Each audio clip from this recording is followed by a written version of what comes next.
players. Ridiculous. So hi, I'm Sean McCusker. Like, you guys in the back are way in the back. I'm going to talk loud to put out a lot of energy for you guys. So Tom and Greg talked about meaningful experiences. And Tom said, think about the most meaningful experiences that you've had. But I kind of want to talk about like the next level of that, which is like, what are the characteristics of the most meaningful experiences we had, right? Like, when something's meaningful to you, you're just like, wow, this like meant so much. But as a teacher, have you ever gone into a lesson and it worked and you leave and you're like so excited about it, and then later on you're like, I have no idea why that worked. Like, I have no idea. I couldn't. And then you go to replicate it with your next class and you're like, why did that first class leave? Like, this has changed my life. And the next class is like, boring. Like, what things happen? And I, as a person, I strive for those moments. And I'm fortunate that I think about my life and my work. I'm a very fortunate person in that my life's passion is also the work that I do, right? Like, the things that I'm really interested in just so happen to be like the place where I spend time and work. And that's not always been the case. But so like the story that I'm going to tell comes at the intersection of my passions, right? Like, I love talking about like civic education and government and things like citizenship is important to me. I spend a lot of time thinking about project-based learning. And then I put a lot of my time and effort into AR and VR technologies right now. And so all of those things have the potential to make meaning. And I kept thinking like, but why, right? Like, why? And if those are meaningful experiences, then at the heart of these three very unsimilar things are probably commonalities and universalities. And so I started searching for like, what do they have in common? And then, have you ever read two books at once? And then all of a sudden you realize like, what a coincidence, this thing happens, right? And then you start to see that, like, once you identify some concept, it appears in life all around you and has meaning, right? And so that's kind of the thinking that I was going through when I started reaching out for like, why do all of these things work? So I want to ask, what are the characteristics of the most meaningful learning experiences that you've ever had? Okay. What does the slide deck to lecture swimming look like? Right? Like, if you were going to build a lecture for how to swim, how would you effectively construct the swimming lecture? Right? How many of you got a lecture before you swam? And right, like, you might have, and they were like, don't do this and don't do that, and you're like, right, but even then but then you jump in the water and that's meaningless. It's absolutely meaningless the second you hit the water, because until they prepare you for the damn, that water's cold feeling, like all of your skills, like I'm gonna be like an Olympic swimmer, and you hit the water and it's freezing, you're like, and the first time you breathe water into your lungs, you'll know how to hold your breath. You never need to be taught that, right? And so we get in there, like the feeling of being streamlined versus not being streamlined, the feeling of like knowing when you're gonna have to come up for air and like how you're moving. All those things are experiential, and the best way to do it is like get in the water and experience that, right? But then there's this downside of like, drowning that we worry about. So what does the lecture, what does the lesson, what does the worksheet that teaches this look like? I guarantee she never had a worksheet, right?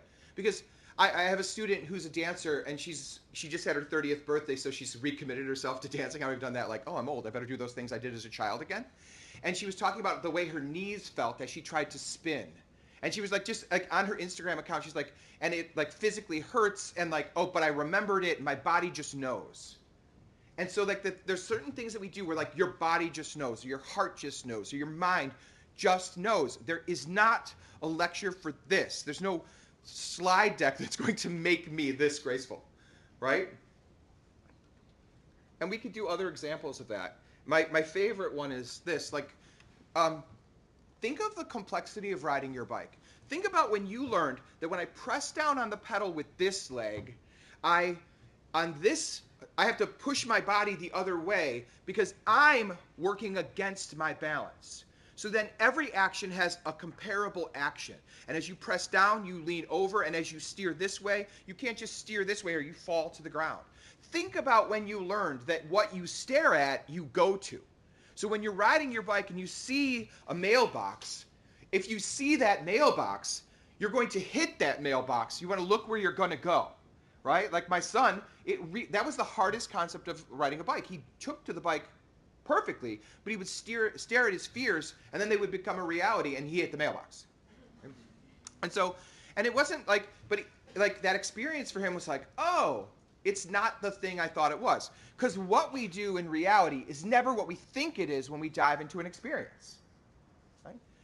So, like, there is no slide deck for that. There is no worksheet for those things. And we all know this. Like, is this counterintuitive to anything you know about the world?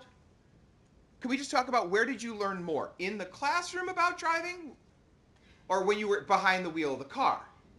And you realize that your tendency when you see a car coming at you very fast is not to immediately stomp on the brake.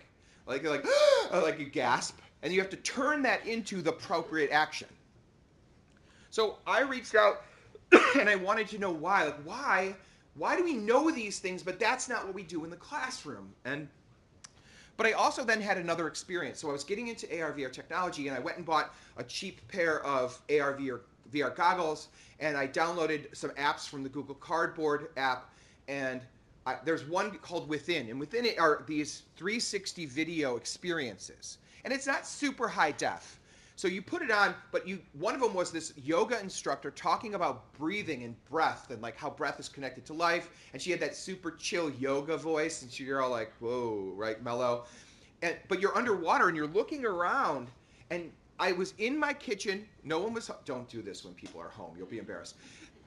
And I found myself standing with my arms out like you would when you were floating in water, and holding my breath.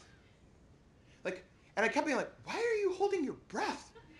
But I would take the positions I would as you were like buoyant in water. And I was holding my breath because the context of the place where I was, everything about it told my mind, hold your breath, you're underwater. But I wasn't underwater. Because in context, there are certain behaviors that are intuitive and instinctual, right? Oh, thank you.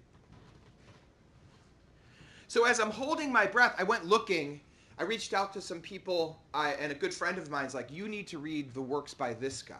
And the concept that we're all working on, right? You're in entrepreneurship saying, don't teach them principles of business. Get them building businesses where those principles will be meaningful.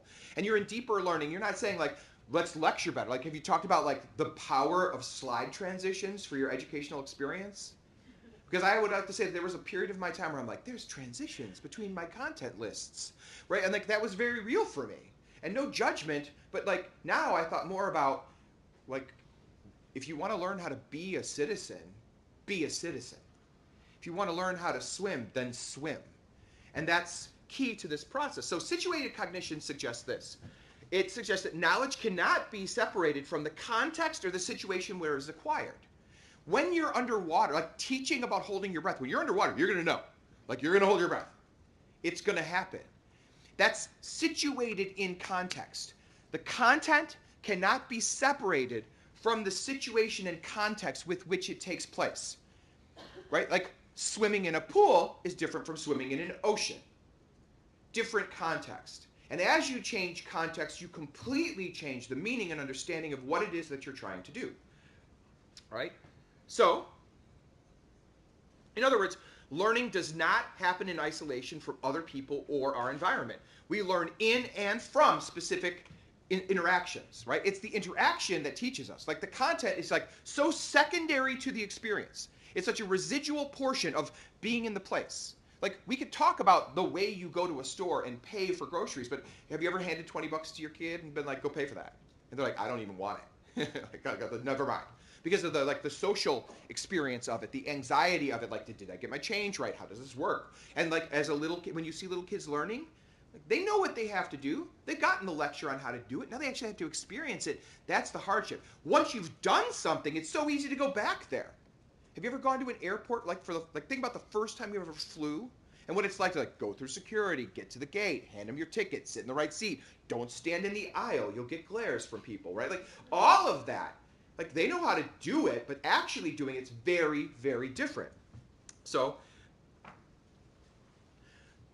you have to ask, like, if we know that that's how we learn, why do we have so many slide decks for things? If we know that if you want to learn how to be a citizen, go be a citizen. But yet we still tend to say like textbook, outline, worksheet, lecture. All research suggests that civic education is lecture. All research suggests that when in doubt, we go to like a scripted presentation, and that's likely because of time, right? And can we just acknowledge, as teachers, we are so dysfunctional about time. Like, we have a very interesting relationship with time. People are like, you could do this, and you're like, yeah, I could, except like, no, not gonna happen, right? So what prevents this? I'm warning you, this gets dark. This prevents this. Imagine that you're in class, and instead of the lesson that got everyone to the destination and completed the worksheet that demonstrated learning, we're like, I'm gonna let you go on your own. Look, they're doing it. They're doing it. This is great. I can show this to you twice, and then you'll hate me. But like, oh, there's no reason not to do this. Like, oh, drowning? Ugh. I won't make you see that again.